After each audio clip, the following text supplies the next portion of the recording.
Mr. Speaker.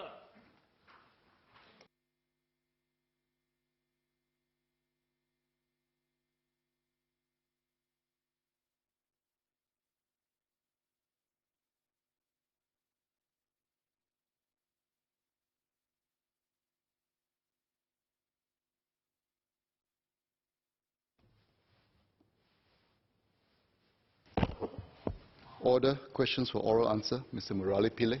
Question 1, please.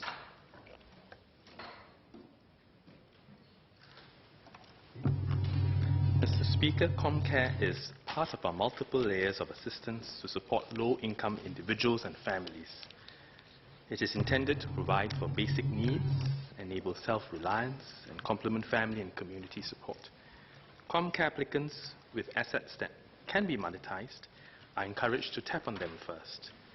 There is a referral process in place for the social service officers or SSOs to refer ComCare applicants who are assessed to qualify for the Lease Buyback Scheme to HDB for further advice. Low-income seniors who are in financial need and are in the process of applying for the Lease Buyback Scheme or need time to think through their options may receive ComCare support to tide over the difficult circumstances in the interim.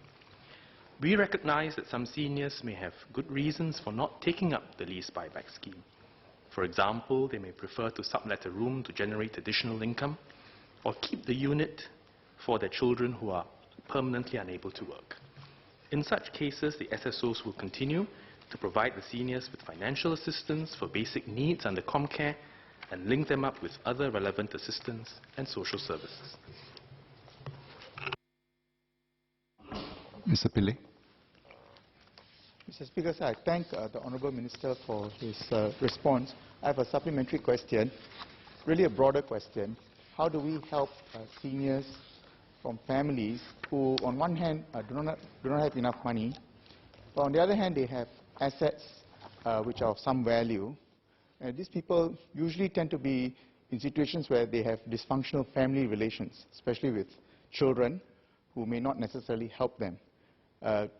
To illustrate, I had a case where the couple did not have sufficient financial assistance from their children, but when I suggested the Lease Buyback Scheme to them, they demurred, stating that they rather allow the flat to succeed to the children.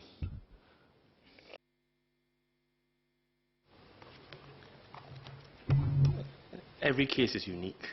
There may be some commonalities, but working on the ground, I think members would know that each family circumstances would differ.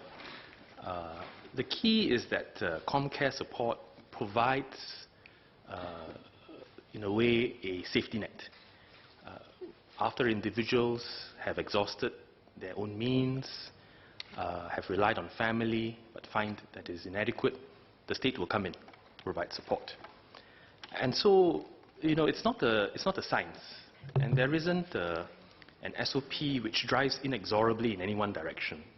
We have certain guidelines and procedures, and we say that, well, if you have assets that you could monetize, you have spare rooms and you're comfortable doing so, that supplements your income, and then we'll top up.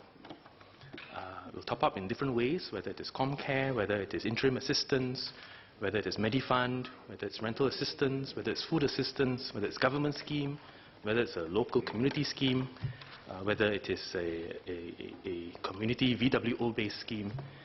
These will all then chip in and in a coordinated way will render assistance to the senior. But there may be various reasons why some seniors that we seek to assist face challenges adopting some of the proposals that we put before them.